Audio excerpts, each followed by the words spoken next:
प्रतिष्ठा से पहले बाबरी जुबान मुसलमानों के कानों में गूंज रही है। और वैसे का मस्जिद ज्ञान ऐसा है कि देश के नौजवानों के आगे मस्जिद छीने जाने का दर्द दिखाकर ताकत बरकरार रखो का नारा दे रहे हैं।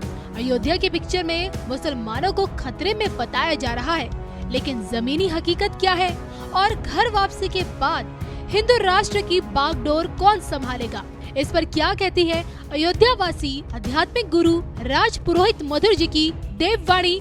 देखिए सिर्फ धर्म ज्ञान पर। विरोधियों का कहना है अयोध्या में रहने वाले मुसलमान खतरे में हैं। अयोध्या में मुसलमानों की उनसे उनकी मस्जिद छीनी गई है। अयोध्या में मुसलमानों का हाल बेहाल है। देखिए, अयोध्या में संत समाज भी रहता है, आम आदमी भी रहता है और मुसलमानों की भी एक अच्छी खासी तादाद है। आज का अयोध्या का मुसलमान, अयोध्या के मुसलमानों को आप कहाँ देखते हैं? अयोध्या, देखिए, अयोध्या की पवित्र धरा पर मुस्लिम समाज बहुत ही संतुष्टि से रह रहा है। और अयोध्या ही नहीं, उत्तर प्रदेश सरकार में जो शासन सत्ता करने वाले बाबा बैठे हुए हैं, उनकी सत्ता में तो जितने भी मुसलमान हैं, उग्रवादी तो नहीं है, उग्रवादी जो हैं वो संतुष्ट नहीं है, क्योंकि उनको उग्रता फैलानी है। लेकिन जो मुस्लिम धर्म से, जो मुस्लिम समुदाय से लोग आते हैं, मुझे लगता है वो बहुत संतुष्ट हैं। हमारे धर्म में, सनातन धर्म में, मुस्लिम समुदायों द्वारा यहाँ तक कि फूल भी बेचते हैं, तो माली भी अगर नहीं बेच पाते तो उन पुष्पों को फूल बेचने वाले भी मुसलमान हैं। छोटी छोटी दुकानों पर मुसलमान बैठे हुए हैं। लेकिन अयोध्या में शांति इसलिए है क्योंकि वो मुस्लिम भी जानते हैं कि हमको पुनर्घर वापसी करनी, आज नहीं 4 दिन बाद। और आप समझिएगा, जब पूरे विश्व में भगवा लहराएगा 22 तारीख को, तो उनके भी मन में वो विचारधारा आएगी कि चलो कम से कम पत्थर पर एक दूरबा निकल आई, पत्थर पर एक दूरबा निकल आई, जैसे सीप में से मोती निकल आया। तो ऐसे इतने दिन की गुलामी से वो टोपी लगा करके दाढ़ी बढ़ाए हुए लोग, उनके मन में ये विचारधारा उत्पन्न होगी कि अब राम के लिए हम पुनर्घर वापसी करें। हमारे पूर्वजों ने बलिदान दिया, जिसके कारण से ये चोला मुझे पहनना पड़ा था। आज इस चोले को उतार करके हम फिर से राम राज्य की तरफ आ रहे हैं। मुसलमान किसी भी प्रकार से खतरे में नहीं है, और पूरे प्रदेश में नहीं है, पूरे देश में नहीं। जो तमाम प्रकार के उग्रवादी हमारे राम की जब यात्रा निकलती है, तो लोग, मूर्ख लोग, ये जो है पत्थरबाजी करते हैं। जिनको शिक्षा का कुछ भी ज्ञान नहीं है, उनको केवल यही पता है, उनके शिक्षा, उनके मदरसे में ये शिक्षा दे दी गई है, उनको सिखाया गया है कि तुम केवल पत्थरबाजी करना, एक धर्म से दूसरे। हमारा सनातन कहता है कि सभी धर्मों का सम्मान करो, सभी वर्गों का सम्मान करो। आज भी, हम भी बाल्यकाल में हमारे आश्रम में, मैं आपको बहुत बड़ी बात बताऊं, श्रीमद परमहंस आश्रम टीकर माफी अमेठी की पावन पवित्र धरा से प्रारंभिक काल से मैं शिक्षित हूँ। वहाँ मुसलमानों के बच्चे आते हैं पढ़ने के लिए, और कोई भेदभाव नहीं। उसी श्रेणी में हम लोग धोती कुर्ता पहन करके बैठते हैं, वो लोग कुर्ता पैजामा पहन करके बैठते हैं। लेकिन उन्हीं में से कुछ बच्चे मदरसे में जा करके वो अलग शिक्षा लेते हैं। तो आप किस दिशा में देश को ले जाना चाहते हैं, देश का नेतृत्व करने के लिए कैसे व्यक्ति को आगे लाना चाहते हैं? तो इसलिए कोई मुसलमान खतरे में नहीं है। लेकिन ऐसे व्यक्ति, ऐसा व्यक्तित्व, ऐसे आतंकवादी जो तमाम प्रकार के इसी घर में छिपे हुए हैं, ऐसे लोग वो खतरे में हैं, उनकी मानसिकता खतरे में है। और मुझे लगता है समय रहते हुए राम राज्य की पुनर्स्थापना तक इनको अपने घर वापसी कर लेनी चाहिए। इससे क्या होगा, इनके कुल में कहीं ना कहीं राम की कृपा से एक प्रहलाद जैसा व्यक्ति जन्म लेगा और पूरे कुल को तार देगा। चलिए, ये एक बहुत बड़ी बात है। हिरण्यकश्यप के घर में प्रहलाद का जन्म समझा दिया है अपने इशारों में हमारे दर्शकों को। 2024 की तस्वीर में आप किसे देखते हैं? देखिए, जो धर्म को लेकर के चलेगा वही पुनर्स्थापित होगा, क्योंकि बिना धर्म के आप न्याय पर नहीं बैठ सकते। किसी संहिता पर आप कोर्ट में जाएंगे, वहां भी श्रीमद् भागवत गीता पर हाथ रख करके आपको सत्य बोलने के लिए। तो भगवान कृष्ण ने कहा है, जब जब आप अधर्म के रास्ते पर जाएंगे, धर्म को स्थापित करने के लिए पुनः भगवान नारायण के रूप में आएंगे। आज एक संत के रूप में मोदी जी आए और वो भगवान राम को स्थापित कर रहे हैं। इतना बड़ा संतत्व तो अपने जीवन में त्यागना, आप समझिए कि एक राष्ट्र को चलाने के लिए, हिंदू राष्ट्र बनाने के लिए इतनी बड़ी कल्पना को साकार करना 2024 में पुनर्स्थापित होता हुआ वो फिर दिखाई पड़ रहा है। क्योंकि नारायण हमेशा कमल पर, माँ लक्ष्मी कमल पर विराजमान होती हैं, और नारायण की सैया लगी होती है जो कि क्षीर सागर में। तो ऐसे में आप ये दोबारा से देखना, आपको अच्छा लगेगा कि सनातन धर्म की पुनर्स्थापना होगी और घर घर कहीं ना कहीं सनातन स्थापित होगा। यानी आप मानते हैं कि आने वाला समय हिंदू राष्ट्र की ओर लेके जाएगा बहुत भारत ही शीघ्र आपको वो उसका निर्णय उसका आप वो चीजें साकार होती दिखाई पड़ रही हैं। हिंदू राष्ट्र अब मथुरा की बारी है, मथुरा में तैयारी कर रहे हैं हम लोग, और मथुरा में जिस तरीके से तैयारी होगी वो पूरे विश्व में प्रशंसनीय होगी। भगवान कृष्ण जो आज लड्डू गोपाल बन करके घूम रहे हैं वो सुदर्शन चक्रों में फिर नाचते हुए बिल्कुल ऐसे दिखाई पड़ेंगे गलियों में। जी, हिंदू राष्ट्र के बाद मोदी जी के बाद हम किस चेहरे को देखेंगे?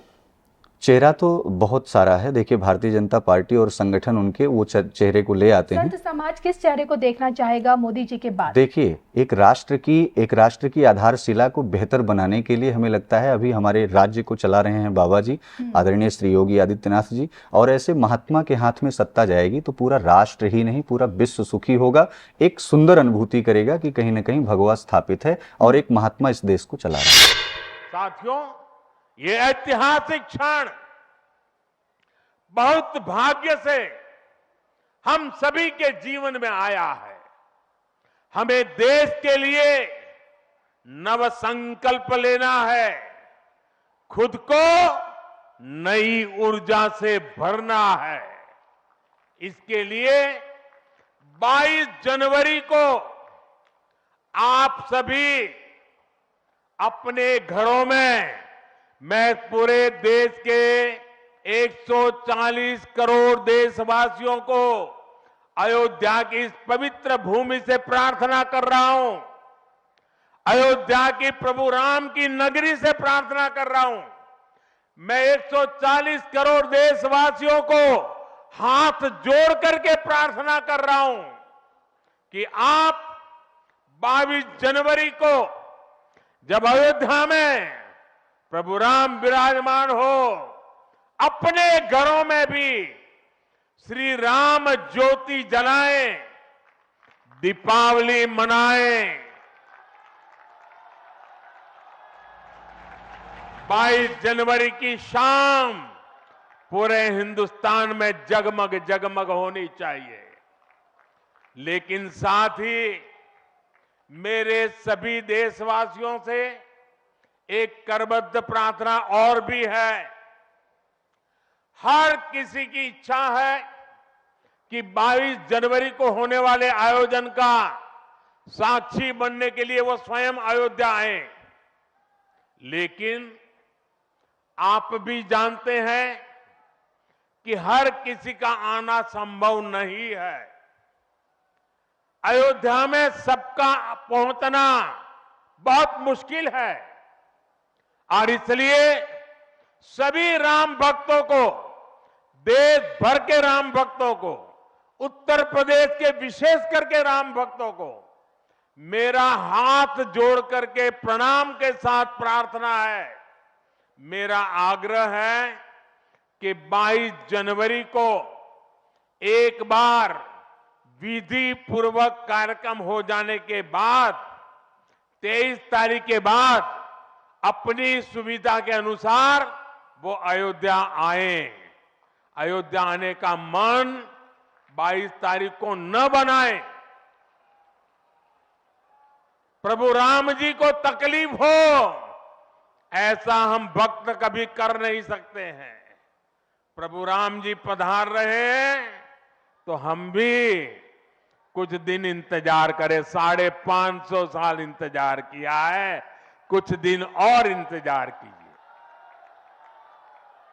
और इसलिए सुरक्षा के लिहाज से, व्यवस्था के लिहाज से मेरी आप सबसे बार बार प्रार्थना है कि कृपा करके, क्योंकि आप प्रभु राम के दर्शन, अयोध्या का नव्य भव्य दिव्य मंदिर आने वाली सदियों तक दर्शन के लिए उपलब्ध है।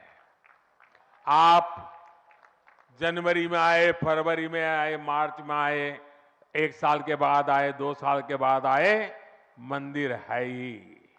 और इसलिए 22 जनवरी को यहां पहुंचने के लिए भीड़भाड़ करने से आप बचिए, ताकि यहां जो व्यवस्था है, मंदिर के जो व्यवस्थापक लोग हैं, मंदिर का जो ट्रस्ट है, हमें इतना पवित्र काम उन्होंने किया है, इतनी मेहनत करके किया है, पिछले 3-4 साल से दिन रात काम किया है, उनको हमारी तरफ से कोई तकलीफ नहीं होनी चाहिए।